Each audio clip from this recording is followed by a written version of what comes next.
You're watching The Source on CNN Philippines. I'm Ria Tanwat Cotrillo. As fuel prices soar, jeepney operators could see some additional relief before the year ends. Aside from the ongoing distribution of fuel subsidies, transport regulators are now considering a 1 peso provisional increase in jeepney fares. Let's go straight to the source of the story. Pagkakaisa ng mga samahan ng tsoper at operator nationwide or Piston President Modi Floranda. Sir Modi, good morning po. Magandang umaga po, Maria. Magandang umaga po sa lahat. Sir, as you know, the government rolled out its fuel subsidy program. Could you tell us po kung ilan yung mga miyembro na so far ay nakatanggap na ng subsidy? Sa ngayon po, Maria, hindi pa natin masabi kung ilan yung lehitimong mga nakatanggap pa rin sapagkat meron tayong kinakaharap na malaking problema dito sa usapin ng fuel subsidy sapagkat malinaw yung ating pakipagtalastasan sa sekretary ng DOTR, ng chairman ng LTFR binasana, ay bago muna yung subsidy ay dapat unahin muna yung ceiling transfer para yung makatanggap ng subsidy ay yung mga lehitimong nagmamayari na sa kasalukuyan ng kanilang mga unit. Ang isang malaking problema, Maria, ay parang kakaharapin uli natin yung dinanas natin mula doon sa bayan ng Akwan, bayanan 2 and 3 na maraming hindi nakatanggap ng subsidiya sapagkat hindi nga nakapangalan sa kanila yung kanilang mga unit. So ano po yung maging solusyon dito? Ang isang proposal po natin sa ahensya ay sana kilalanin ng LTFRB yung deductil na hawak ng lehitimo may-ari.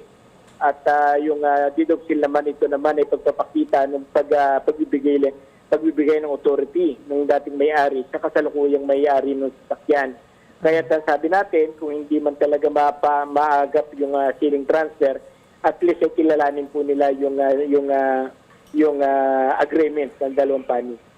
Okay, pero Sir Modi, tungkol naman sa itong present subsidy which they are distributing, sa palagay niyo po, sapat po ba itong halaga?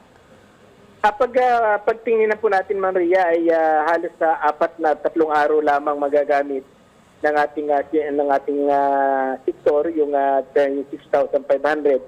Lalo na kung tayo ay nagko-consume ng 30 liters per day, ay halos sa 3 days lang na magagamit yung subsidiya.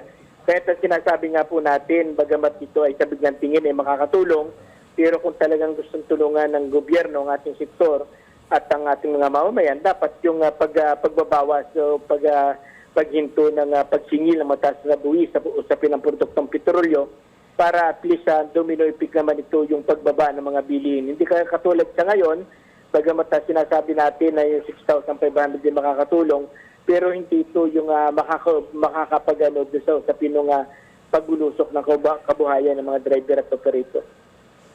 Alright, sir, pag-usapan naman natin ang fare hike kasi ngayon sinasabi ng LTFRB na posible magkakaroon ng fare hike before the end of the year. Ano yung thoughts nyo po on this? Sa atin po ay tayo ay bahagi doon sa nag-file nung nakaraan. Ang layunin ng pagpapile namin ni Calando ni Calando at ng PIDYO dapat ng Stapingo ay para buhayin yung 2017-035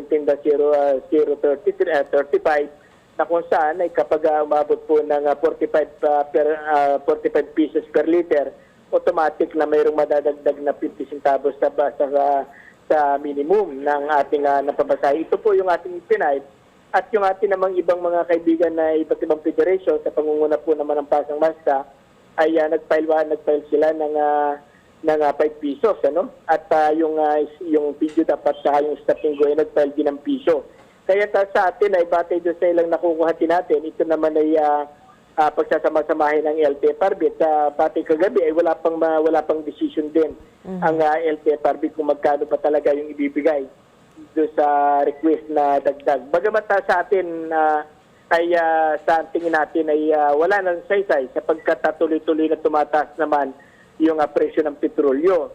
Dahil kung titingnan natin, Ma'am Rhea, mula po noong July 11 hanggang sa ngayon, halos 11 na bisis ng pagtaas na halos umaabot na po ng 16.50 yung itinasa presyo ng diesel at halos umaabot naman ng 12 sa presyo ng gasolina at ng kerosene. Kaya titingnan natin ay mas dapat talagang galawin ng gobyerno, ng ating pakiusap nga, ay baka kung hindi man kaya kagyat na ihinto yung usapin ng buwis sa produktong petro, at least pansamantala ay magkaroon ng executive order yung ating Pangulo na pigilan muna yung pagtataas ng buwis sa produktong petrolyo. Alright, so I believe, Sir Modi, no, na piso ang tinitingnan ng LTFRB na provisional increase. Pero para sa inyo, magkano dapat ang idadagdag? Pag tingin natin, no, Ria, ngayon ay 64 na, ang 64 per liter, ay kung piso, hindi na siya mararamdaman ng ating public transport dahil nakain na rin siya ng sanhinga ng patuloy na pagtaas ng presyo ng petrolyo. Kaya halimbawa, magbigay man sila ng piso bago matapos itong September, wala na pong sayo-sayo kasi next week mayroon uling pagtaas ng piso sa presyo po ng diesel at halos sumaabot po ng 120 naman sa presyo ng gasolina ng kerosene. So, sa palagay niyo po magkano dapat ang fare increase? Sa atin ay pag tinignan po natin at least yung 2 piso ay makakatulong sa sektor ng public transport. Okay, at least 2 pesos, no? Opo, pero siyempre, mas ang pa rin natin, yung para sa kabuuan, yung pag pa rin talaga ng buwis sa usapin po ng produktong petrolyo. Now, sir, dumaraing din po ang mga commuter. For them, may mensahe po ba kayo para sa kanila? Sa atin po ay ang panawagan po natin sa ating mga mananakay, sa ating mga pasahero, ay suportahan po nyo ang inyong mga driver at operator laban dito sa patuloy na pagtaas ng presyo ng petrolyo. Kung tayo po ang titingin ay kaya kung hanggat maaari ayaw natin magtaas ng usapin ng pamasahe, pero kung lalamunin naman ng tuloy-tuloy na pagtaas ng presyo ng petrolyo, yung kinikita ng ating mga driver at mga operator ay mapipilitan din at karapatan din naman ito ng ating mga driver na madagdagan yung kanilang kararampot na kinikita. Pero siyempre, mas nanawagan tayo sa ating mga mamamayan na suportahan yung patuloy na panawagan natin na pagbasura sa Old Regulation Law, sa train law, sa IBAT at saka sa tax sa langis. All right, Sir Modi, thank you for speaking with us here this morning dito sa Salamat po. The Source. Thank you po. That was Piston President Modi Floranda. And thank all of you for joining us here on The Source. Sitting in for Pinky Webb, I'm Ria Tanwat Cotrillo. You're watching CNN Philippines.